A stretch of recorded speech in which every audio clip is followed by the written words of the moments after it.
Selamat datang di Nina Talk, menyajikan topik menarik seputar self-motivation, bincang literasi, dan perspektif tentang isu-isu terkini. Halo, Assalamualaikum warahmatullahi wabarakatuh. Kembali lagi di Nina Talks edisi Bincang Literasi. Alhamdulillah di bulan Agustus ini saya kembali menerbitkan sebuah buku yang berjudul Anak Desa Menggapai Mimpi. Sebelum saya spoiler tentang isi dari buku Anak Desa Menggapai Mimpi ini, terlebih dahulu saya ingin bercerita ke teman-teman tentang proses dalam menulis buku Anak Desa Menggapai Mimpi ini. Karena buku ini adalah salah satunya buku yang proses penulisannya itu sangat cepat. Kurang lebih hanya memakan waktu sekitar 6 bulan mulai dari proses penulisan sampai dengan proses penerbitan. Biasanya saya menulis buku itu dari proses penulisan sampai dengan penerbitan itu maksimal 1 tahun. Ini naskah kasarnya bisa selesai dalam waktu 1 bulan dan itu terbilang sangat cepat menurut saya. Jadi ceritanya itu seperti ini teman-teman. Waktu itu sekitar bulan Februari, waktu saya sedang melakukan penjualan buku sekolah itu hobi. Mungkin teman-teman juga masih ingat buku yang bercerita tentang kisah perempuan Indonesia termuda peraih gelar doktor di perguruan tinggi Tiongkok. Waktu itu saya melakukan penjualan bersama Mbak Ita, pemilik dari kisah buku itu. Tiba-tiba di sela-sela kita chat tentang siapa aja yang udah order buku sekolah itu hobi, Mbak Ita lalu menyampaikan bahwa Nin pasti suka sama tulisan Nina dan pengen dibuatin biografinya. Dan chat itu tenggelam, jadi nggak sempat kebaca oleh saya pada waktu itu karena kita lagi fokus untuk ngelis nih siapa aja yang udah order buku sekolah itu hobi. Lalu Mbak Ita ingetin lagi 2 hari setelahnya gitu, diingetin lagi, Nin gimana, Papi pengen dibuatin biografinya. Akhirnya saya merespon chat itu dan menyampaikan bahwa kisah apa yang pengen diangkat dari seorang Papi Mbak Ita, dari seorang Prof. Hafiz ini tadi. Lalu Mbak Ita bilang bahwa Papi pengen ditulisin kisah dari ketika masih dalam kandungan sampai dengan sekarang. Jadi beliau itu berasal dari desa tapi bisa jadi seorang profesor, itu kata Mbak Ita waktu itu. Dan akhirnya saya menyampaikan ke Mbak Ita kalau begitu voice note aja, diceritakan aja kisahnya seperti apa. Saya dengar, setelah itu saya tulis gitu. Terus kata Mbak Ita, Papi pengen ngobrol langsung. Wah, saya tegang juga di situ kan, karena biasanya ketika menulis buku biografi itu saya melakukan wawancara via email atau via WhatsApp. Sama Mbak Ita aja kita via voice note atau enggak via WhatsApp, dan belum pernah berkomunikasi via telepon. Nah, ini langsung gitu berkomunikasi via telepon. Bayangan saya pada waktu itu adalah ini pasti kaku banget karena saya harus ngobrol sama seorang profesor yang usianya 66 tahun. Bayangan saya waktu itu, aduh ini pasti obrolannya kaku nih, pasti obrolannya tegang nih gitu. Tapi ternyata bayangan saya itu salah teman-teman. Ketika pertama kali saya ngobrol sama Prof. Hafiz tanggal 1 Maret itu via telepon, melakukan wawancara via telepon, itu Masya Allah banget, beliau itu sangat-sangat ramah, sangat-sangat welcome, dan sangat-sangat humoris. Di sela-sela obrolan kita pasti beliau menyisipkan jokes-jokes kecil gitu, jadi akhirnya nggak tegang, akhirnya terbawa suasana. Dan hebatnya lagi, beliau itu bercerita kisahnya dengan sangat runtut dan sangat sistematis, mulai dari ketika masih dalam kandungan sampai dengan di usianya 66 tahun. Daya ingatnya luar biasa, beliau mampu mengingat semua kejadian ketika beliau masih kecil sampai dengan sekarang, dengan diksi yang luar biasa, dengan diksi yang enak didengar. Jadi saya pun sebagai seorang penulisnya itu tidak merasa susah lagi untuk memindahkan apa yang disampaikan beliau secara lisan ke dalam sebuah tulisan. Jadi di sini saya sebenarnya hanya memindahkan saja apa yang sudah beliau ceritakan secara lisan dipindahkan ke dalam tulisan, karena beliau bercerita dengan sangat runtut dan jelas dan juga dengan sangat sistematis, dan itu memudahkan saya sebagai penulis untuk menuliskan setiap cerita beliau. Kenapa proses penulisan buku ini terbilang sangat cepat dan naskahnya selesai hanya dalam waktu 1 bulan? Itu bukan karena saya rajin menulis setiap hari teman-teman. Ya di sini memang saya menulis setiap hari, tapi itu bukan karena saya pengen gitu menulis setiap hari, tapi karena saya ditanya terus, saya diteror terus, Nina, Mbak Nina, tulisan kemarin sudah selesai belum? Hasil obrolan kemarin sudah ditulis belum? Jadi saya setiap hari ditanya seperti itu. Akhirnya mau nggak mau saya harus menyelesaikannya karena beliau sangat-sangat memiliki timeline kapan harus memulai, kapan harus selesai. Jadi punya timeline tersendiri, dan itu membuat saya juga merasa harus menyelesaikan sesuai dengan timeline yang beliau buat.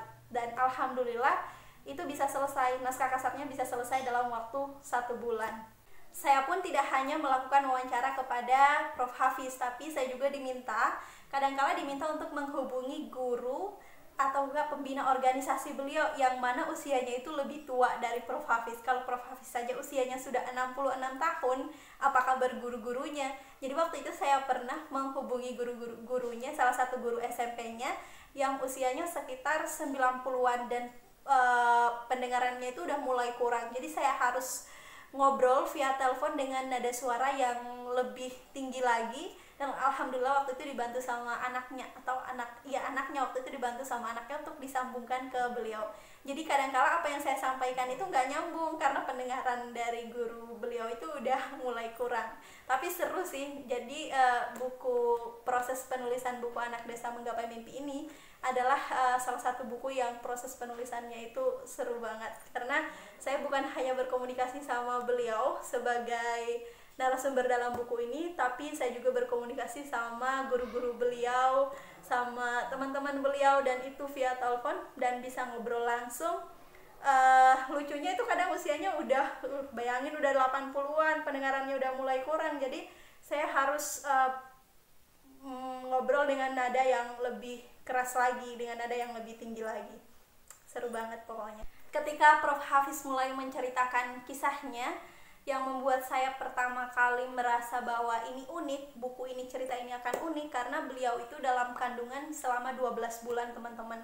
Dan saya sebagai orang yang baru pertama kali mendengar ada orang yang dalam kandungan 12 bulan itu merasa kaget, kok bisa ya, emang itu ibunya nggak merasa kesusahan gitu mengandung selama 12 bulan. Dan ternyata kata Prof. Hafiz nggak biasa aja gitu. Dan ketika saya riset ke internet, ternyata di situ saya menemukan bahwa anak yang dalam kandungannya itu selama 12 bulan itu rata-rata terlahir sebagai anak yang cerdas. Dan itu terbukti sih dari seorang Prof. Hafiz. Ya iyalah profesor, masa iya nggak cerdas gitu. Kemudian beliau juga menceritakan dengan sangat runtut, dengan diksi yang bagus masa-masa beliau ketika SD, ketika SMP, ketika SMA. Lalu hebatnya, walaupun beliau lahir dari seorang saudagar yang berkecukupan di desa Seling, tapi beliau meraih semua jenjang pendidikannya itu lewat biaya negara alias gratis teman-teman, lewat biaya dari pemerintah. Pertama mulai dari Akademi Usaha Perikanan di Jakarta, kemudian lanjut S1-nya itu di Brawijaya, itu atas tugas belajar dari pemerintah Kota Jambi. Kemudian lanjut S2-nya di Universitas Gadjah Mada, itu juga atas tugas belajar atas beasiswa dari Universitas Batanghari. Melanjutkan pendidikan S3-nya di Filipina, itu juga atas tugas belajar dari pemerintah Kota Jambi. Kemudian beliau juga menjadi profesor di usia yang masih terbilang muda teman-teman, di usia 40 tahun beliau sudah bisa menjadi seorang profesor.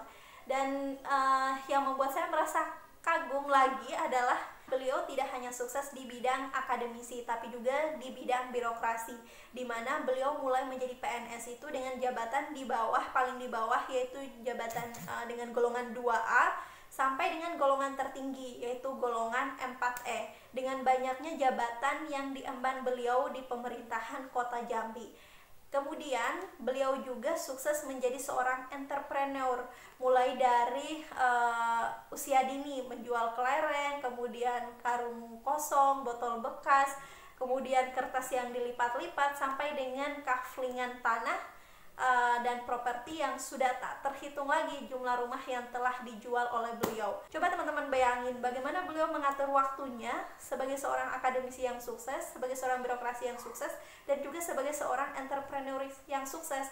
Satu hal yang saya pelajari ketika berinteraksi bersama beliau adalah beliau itu orang yang sangat disiplin. Jadi beliau selalu mencatat apa yang ingin dilakukan besok, itu dicatat malam ini. Kemudian beliau juga selalu punya timeline, beliau sangat terstruktur, dan satu yang paling penting adalah apapun itu beliau selalu melakukannya dengan sangat-sangat maksimal. Even ketika saya minta beliau untuk foto gitu, ngirimin foto bersama buku Anak Desa Menggapai Mimpi, beliau itu totalitas banget teman-teman. Jadi ini fotonya. Jadi beliau menggunakan pakaian Melayu Jambi dan foto, dan sebenarnya katanya pengen foto di studio, tapi karena lagi PPKM jadi studionya tutup.